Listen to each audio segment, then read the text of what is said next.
She had met Daniel at a coffee shop on a Tuesday morning when the line was too long and the barista was too slow and everyone was irritable except him. He had smiled at her when she bumped into him, nearly spilling her purse across the counter, and instead of the annoyed glance she expected, she got a warm laugh and an offer to pay for her drink. "You look like you're already having a Monday," he said, even though it was Tuesday. "Is it that obvious?" she asked. "Only a little." His name was Daniel Mercer. He was tall, broad-shouldered, with dark eyes that had a kind of quietness to them, the kind that made you feel like he was actually listening when you spoke. He worked in finance, he said. Something in private equity. She didn't push further because the word finance always made her feel like she was supposed to nod and pretend she understood things she didn't. Her name was Claire Hendricks. She taught 3rd grade at Westview Elementary in Columbus, Ohio. She drove a 2014 Honda Civic with a cracked rear bumper and a student's crayon drawing taped to the dashboard because it made her smile during traffic. She had $32 in her savings account the day they met, which she wasn't proud of, but she wasn't ashamed of either. She worked hard. She was honest. She believed in people until they gave her a reason not to. They exchanged numbers. He texted first, 20 minutes after she left the coffee shop. She smiled at her phone in the parking lot like a teenager. Their first date was dinner at a Thai place she picked because it was her favorite, and she didn't want to perform a version of herself that liked places she didn't actually like. He ordered the same thing she ordered because he said she seemed like someone who knew what was good. She laughed. She liked that. He drove a clean black SUV. He wore a simple watch. He never once mentioned how much anything cost, which she appreciated because she always noticed when men did that, the subtle performance of wealth as courtship. Daniel didn't do that. Or so she thought. They fell into a rhythm easily. He came to Columbus every 2 or 3 weeks. He lived in Chicago, he said. Consulting projects kept him on the road a lot. She understood that. She didn't need someone attached at the hip. She needed someone who showed up when they said they would. And he always showed up. He brought her coffee from a place in Chicago she had mentioned once, offhand, that she wanted to try. He remembered. He drove 4 hours and brought her a cup of coffee because she had mentioned it. She told her best friend Mara about it and Mara pressed her hands together and said this was the one. Claire said Mara said that about everyone. Mara said this time she meant it. A month in, they kissed on her porch in the cold October air and she felt something settle in her chest the way good things do, quietly, without announcement. 2 months in, she met some of his friends, a couple named Jake and Renee who drove down from Chicago for a weekend. They were easy and warm.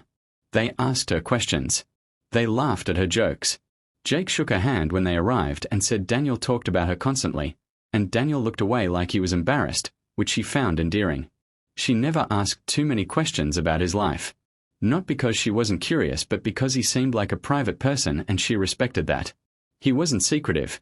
He answered everything she asked, but he didn't volunteer much. She chalked it up to the quiet introvert type. She had dated talkers her whole life. A quiet man felt like a gift.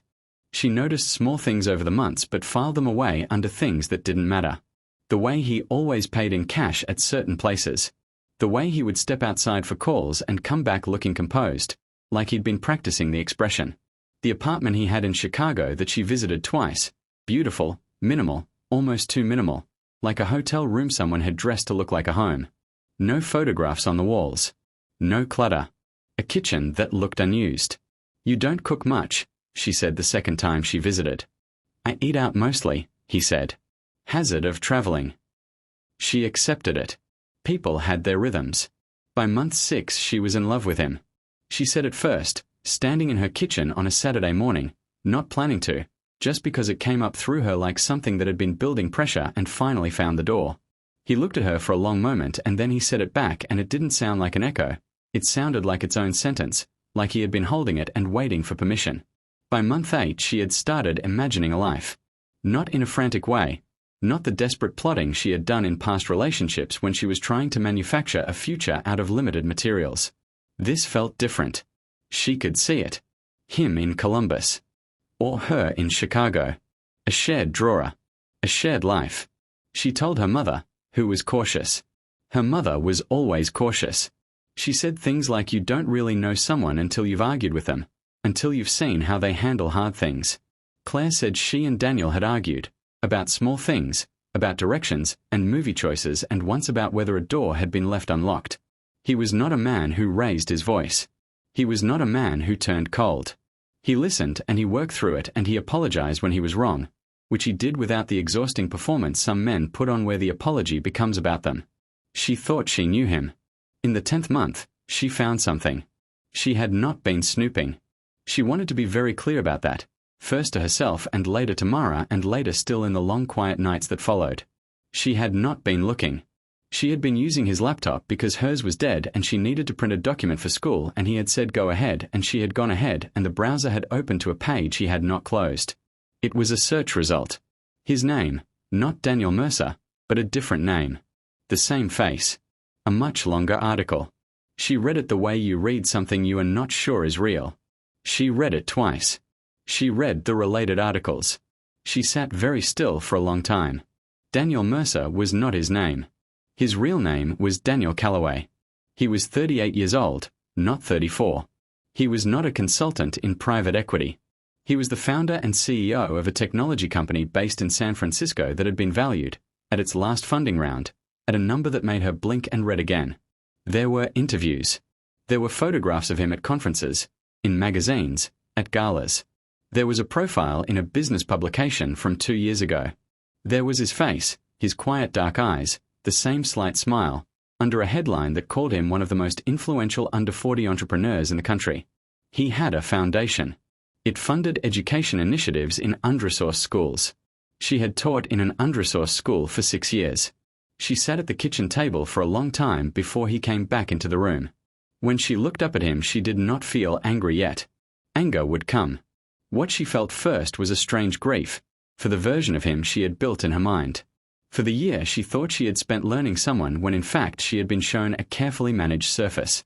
"Claire," he said. He saw her face. He saw the laptop. He sat down across from her. He did not try to talk his way out of it immediately, which she noted. He looked at her with those quiet dark eyes, and he said her name once more like a small request for a moment. She said his name back. His real name. He closed his eyes briefly. "Tell me," she said. "From the beginning. Tell me the truth." He was quiet for a long moment. Not the quiet of someone building a lie. She knew that quiet, had dated it before, that particular stillness where a person is calculating rather than feeling. This was different. This was the quiet of someone who had carried something a long time and had finally put it down and wasn't sure what to do with his hands. "My name is Daniel Calloway," he said. "I'm 38. I run a company called Meridian Technologies out of San Francisco. We build infrastructure software. It's not glamorous the way it sounds in those articles. It's mostly just work. A lot of work." She didn't say anything. She let him continue. "The private equity story was easier," he said. "Vague enough that people don't ask follow-up questions. Finance sounds boring. Nobody wants to dig into boring." "I would have asked," she said quietly. "I know." He looked at the table. "That's why I didn't tell you." She felt something tighten in her chest. Not anger. Not yet. Something more precise than anger. "What does that mean?" He looked up at her. "It means that within 10 minutes of talking to you, I already knew you were different. You were direct. You were funny without trying to be. You spilled your whole purse and laughed at yourself instead of going red with embarrassment. And I thought, if I tell her right now, if I say the thing, I become the thing. The CEO. The money. The whole apparatus. And she'll either run from it or she'll lean into it. And either way, I'll never know who she actually wanted to sit across from." Claire stared at him. "So you lied to protect yourself?" "Yes," he said. Simply. Without dressing it up. She appreciated that he didn't try to reframe it. She had been with men who could take a plain, ugly truth and launder it into something noble through enough words and enough eye contact. Daniel Calloway did not do that. He sat in the plainness of it. "How much of it was real?" she asked. "Everything except the name and the job title." "That's not a small exception, Daniel." "No," he said. "It's not." She stood up and walked to the window. Her street was ordinary and quiet, the same street it always was, a neighbor walking a dog, leaves on the sidewalk from 2 weeks ago that nobody had gotten around to raking. Everything outside looked the same. She had a strange feeling that she was the only thing that had changed, or rather that she was the only one who had just found out she'd been changing without full information. "The apartment in Chicago," she said, not turning around. "It's real. I keep it. I'm in Chicago often enough." "But you don't live there." "No. San Francisco." "The friends. Jake and Renee." "Real. They know who I am. I asked them not to say anything. They weren't comfortable with it, but they did it." She turned around. "You coached your friends to lie to me." He didn't flinch from it. "Yes." She shook her head slowly. "That's worse, actually. That's the part that feels worse." He nodded like he had already known that and had known this conversation was coming and had known he would have nothing to offer against it. She came back to the table but didn't sit. She stood with her arms crossed, not as a posture of defense but because she needed something to hold herself together with. "Why now?" she said. "If you were planning to keep this going, why leave the browser open?" He was quiet again. Then, "I didn't leave it open by accident." She felt the air go out of the room. "I've been trying to tell you for 2 months," he said. "I've started the conversation probably a dozen times. I'd get close and then I'd think about the look on your face and I'd find a way to redirect it. But I couldn't keep doing it.